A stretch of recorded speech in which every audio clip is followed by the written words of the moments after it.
prions. Pendant que vous priez en silence, y a-t-il dans ce bâtiment ce matin des gens qui jusqu'ici ne buvaient pas cette source? Vous avez encore les désirs du monde dans votre vie, mais vous aimeriez changer de lieu où vous abreuvez ce matin, ou tirer un autre intérêt de votre argent. Vous aimeriez venir acheter de Dieu sans argent, sans rien payer, du miel et du lait, les joies du vin. Voulez-vous lever la main pour dire « Pensez à moi, frère Branham, dans votre prière ». Que Dieu vous bénisse, monsieur. Que Dieu vous bénisse, monsieur. Que Dieu vous bénisse, ma sœur. Y a-t-il d'autres personnes qui voudraient dire « Pensez à moi, frère Branham, dans votre prière ».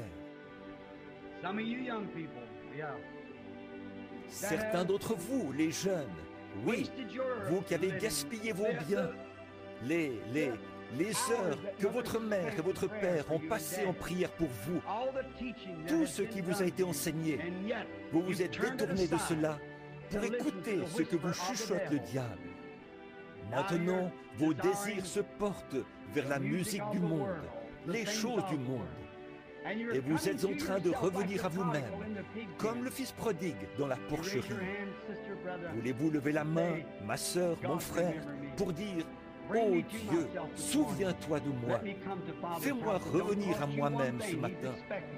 Permets que je revienne à la maison du Père. » Ça ne vous coûte absolument rien.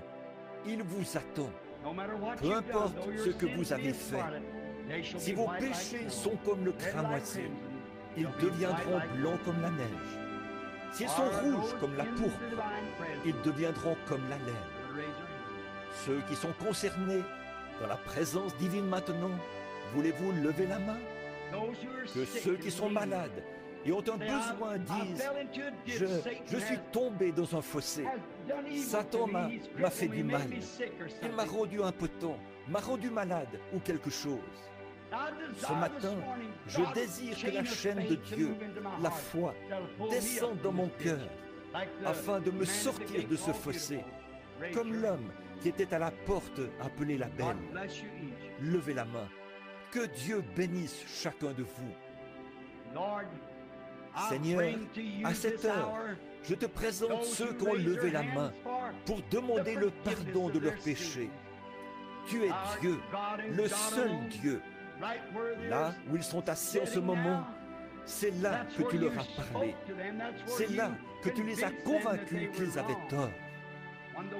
Quand la parole a retrouvé sa place et que le Saint-Esprit a commencé à parler et a dit « Tu as tort, fais demi-tour et reviens à Dieu, au Père ».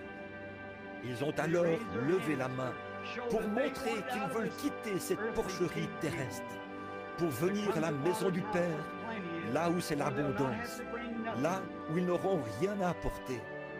Comme le poète l'a si bien dit, « Je n'ai rien à t'apporter, mais à ta croix, je veux rester. » Puissent-ils venir avec douceur, avec humilité, et, convaincus de leur culpabilité, t'abandonner leur vie.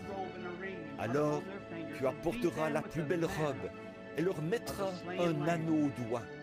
Et tu leur donneras à manger la manne de l'agneau immolé. Accorde le Seigneur. Il y en a qui sont malades et affligés. Ils ont un besoin. Sans doute que Satan les a jetés, eux aussi, dans un fossé. Ils n'ont pas l'argent qu'il faut pour subir une opération.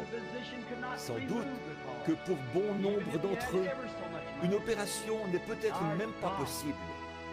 Peut-être que le médecin ne réussirait pas à extirper le mal, même si on lui donnait de fortes sommes d'argent. Mais tu es Dieu.